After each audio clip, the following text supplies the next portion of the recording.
Richard Fox confirms himself as the outstanding kayak paddler of the decade. Richard Weiss, very unlucky not to be in the medals. Laurent Brissot missing the silver medal by just over half a second. Yugoslavia with 3 racers in the top 10. Donald Johnson for New Zealand in 12th. Ian Wiley, the best Irish result for 10 years. Well, next, the 2-man Canadian canoes. That in just a couple of minutes from now.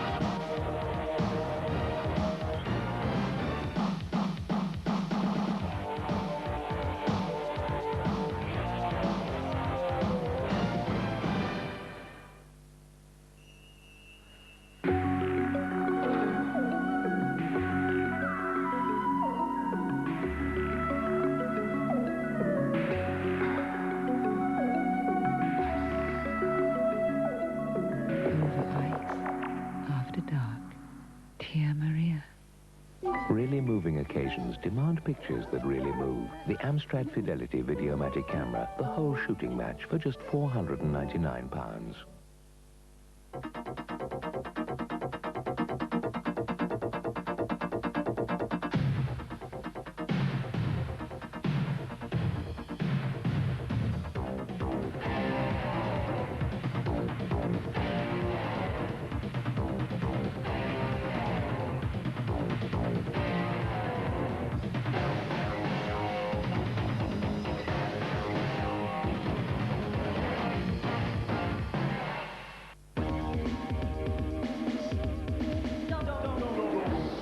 Welcome back to a very different Savage River for the 2-man canoes.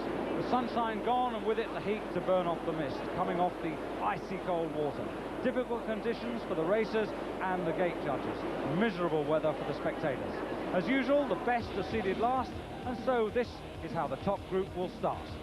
After Czechoslovakia, McEwen and Haller, the 88 champions of the season-long World Cup. Saidi and Duval, the bronze medalists.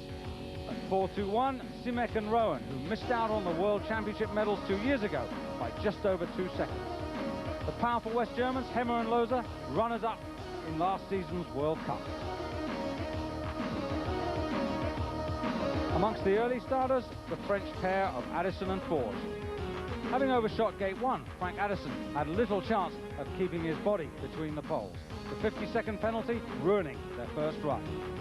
The veteran Canadians, the O'Brien brothers, arrived at the final combination virtually exhausted and without the technique or strength to handle the move across to gate 24.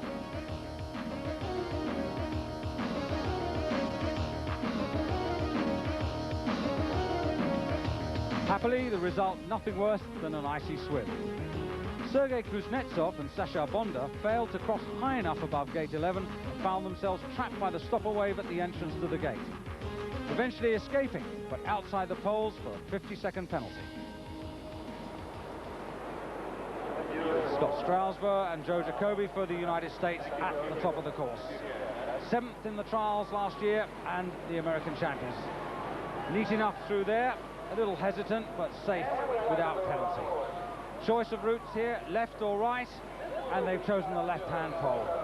Perhaps a little easier in the 2-man canoe. Cross to 3, which they'll reverse through. And now coming down to gate number 16. This is tricky. And they've just got caught there. Very difficult in the 2-man canoe. Yes, these boys have to work together in perfect harmony. And when that doesn't happen, you're bound to have mistakes. Man in the bow, up front, setting the rhythm. Man in the stern, following that and making the corrections when the mistakes occur. Dropping down to 19. Both men kneeling in the boat, feet tucked underneath them. And you can see a much wider approach here as they come down to 20. They're trying to break as close as they can to the gate, and in fact they did that quite well. That was beautiful. They drove through the stopper, attacked the breakout, and they're really having a good run.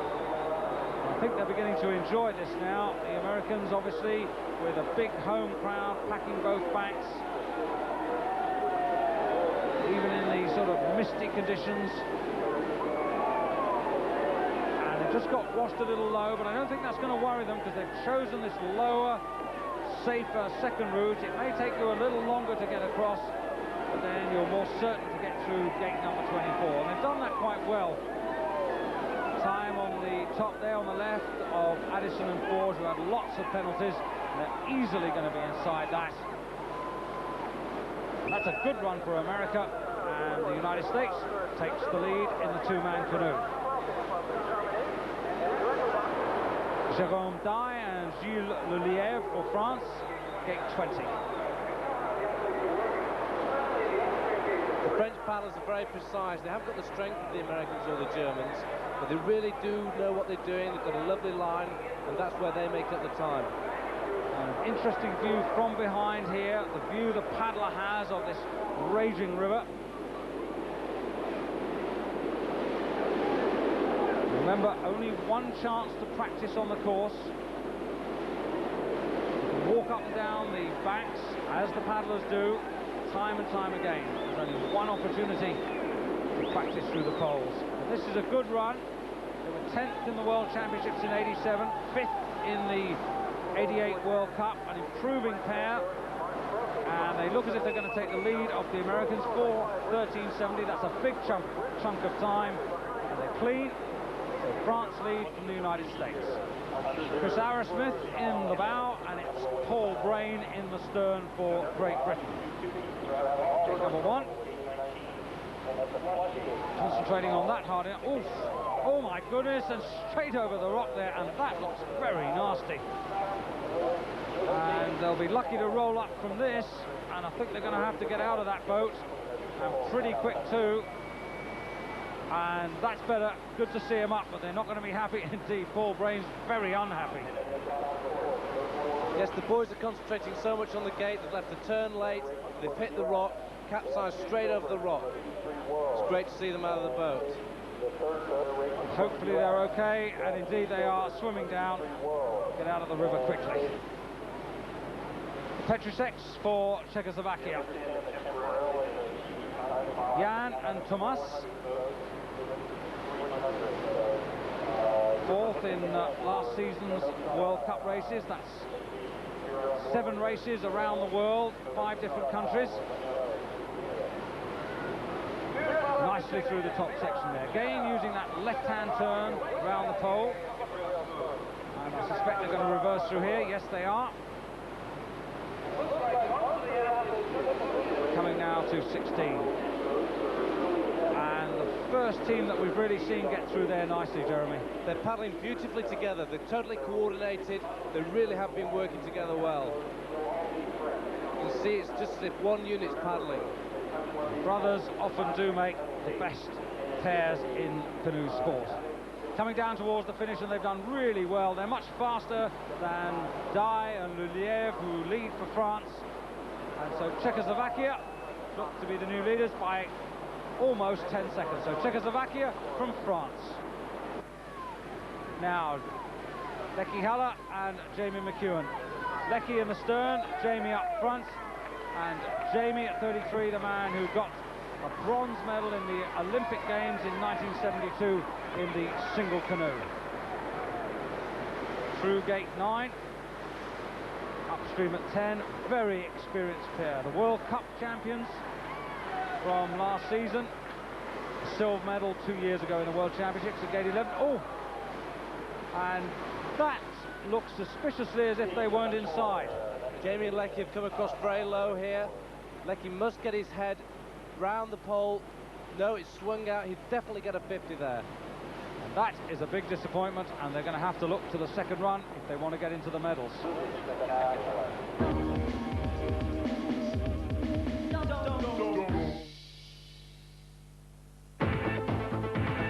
This is your chance for the #1 t-shirt from the #1 sports channel, Eurosport. All you have to do is tell us what you like and dislike about Eurosport, and we'll rush back to you one of the 1,000 t-shirts we're giving away. Tell us your thoughts and your T-shirt size, but be quick because there's only 1,000 on offer. Write to Eurosport T-shirts, P.O. Box 6, Feltham, Middlesex, TW137ET, United Kingdom.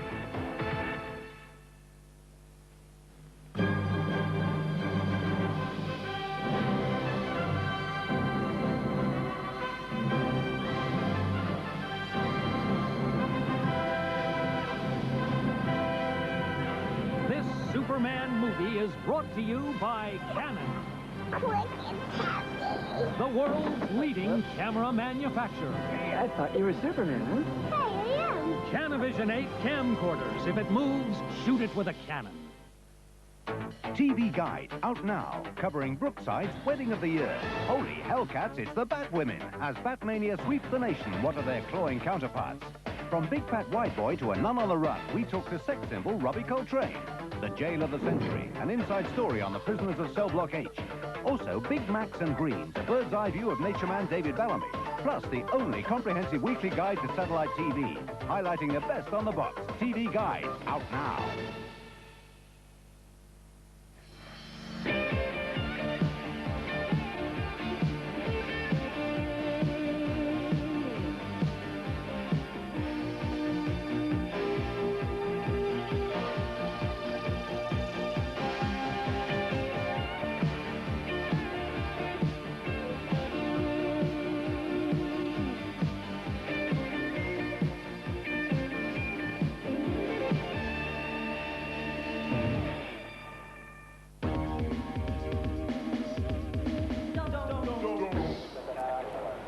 Czechoslovakia again, and this is Miroslav Simek and Yuri Rowan.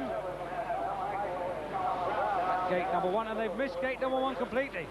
They've failed to read the water there, and they're going to have to go all the way around, but this is something that Canadian pairs, the double, can often do and still get away with it. You get a lot of penalties in pairs, and they've done that well. They've actually worked through that very powerful, strong water and avoided the 50-second penalty. But of course, we've now got to make up that time on the rest of the course. Coming down to 19, set across the course. Pretty neatly through there, didn't lose a lot of time. Remember, Czechoslovakia in the lead at the moment with the Petruseks.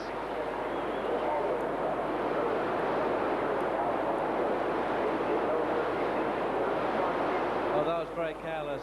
The stern man should have kept his paddle safely by the side of the boat as they went through the gate. So 5 seconds to add. That touch on the pole as he goes through gate number 22. Now down to the big drop. You can see as they drop down here just how steep it is. Boom! Head height. So a couple of meters that drop. Down they go. Now across on the wave to 24. Did that really well. The time they're looking to beat is in fact 4:03.70 of the Petruseks. And they're not going to get past that. But that's good enough for second place, even with that 5-second penalty. So Czechoslovakia 1 and 2. Thierry Saidi and Emmanuel Del Rey for France. Oh, and another 5-second penalty, just a touch there on that pole nearest the bank. But they've gone for speed, and they've done that first section very quickly. 16 now. Crucial. Good. Excellent boat positioning coming into the gate, but here you can see the problem for the French, just that lack of power and strength to match their skill. Just gain that little bit more force with their paddling, they'd be a long way ahead of the rest. As it is, they're fighting hard now to take the lead from Czechoslovakia. That was lovely stuff through 19 there. The best we've seen through 19.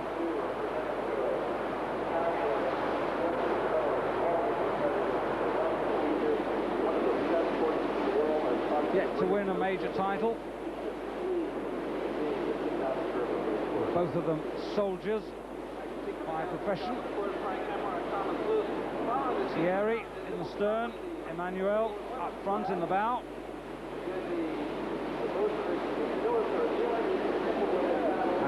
looking pretty good. Opting for the second wave. Now watch them use the water here. And that was good, knowing when to come out of the wave. And no problems at all through 24. Remember, 4:03.70 is the time they're trying to beat of the Petrosex. And they're going to be pretty close, but they remember that 5 seconds they picked up right at the top of the course, and they picked up, in fact, 2 penalties, and they go into second, splitting the 2 Czechoslovakian teams. Now, Frank Hemmer and Thomas Lohse for West Germany. Oof. Well, I'm not sure whether they got through that. That looked very close. Remember, the body's got to go through, but they've decided to press on. Frank in the stern behind, Thomas up front.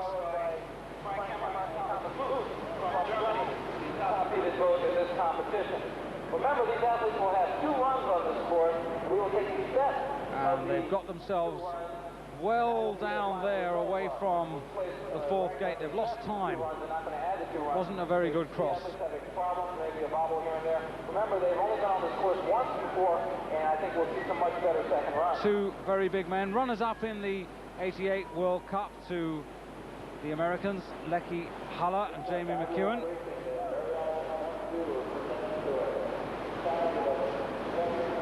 But it really is a lovely discipline, C2, to watch these 2 men trying to work stroke for stroke. Here they are at gate number 8, upstream.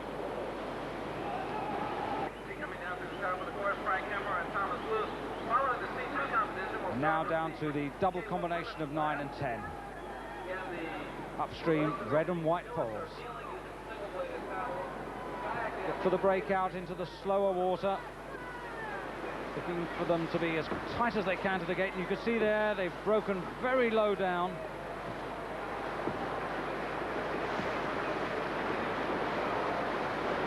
And across now to 10. That was better. Bow almost in between the gate poles as they made the turn. Now 11. Oh, and another team in trouble here. And they definitely missed gate 11. Yes, they've come across, they've hit the stopper wave, and it's pushed the nose back across the right-hand side of the river. They must come across higher if they to succeed on that gate. So after the first run, it's the Petrosex who are in command with the fastest time. Emmanuel Del Rey and Thierry Sardy for France, splitting the 2 Czechoslovakian teams. France also in 4th position with Scott Strasburg and Joe Jacobi, the best of the Americans. Well, with the mist closing in on the second run, none of the leading teams after the first run improved their time. The only crew that really did make ground on the rest was the West German pair of Lohse and Hemmer, the last to start and coming into gate number 9 on their second run clean without any penalties. The rain pouring down, the mist making it very difficult for the paddlers to see from gate to gate.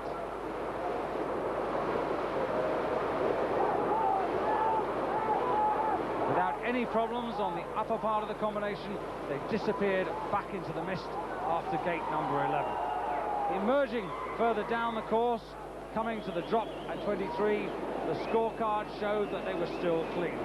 With just 2 gates left, Hemmer and Lohse were up on the clock and challenging the Petrosex for the gold medal.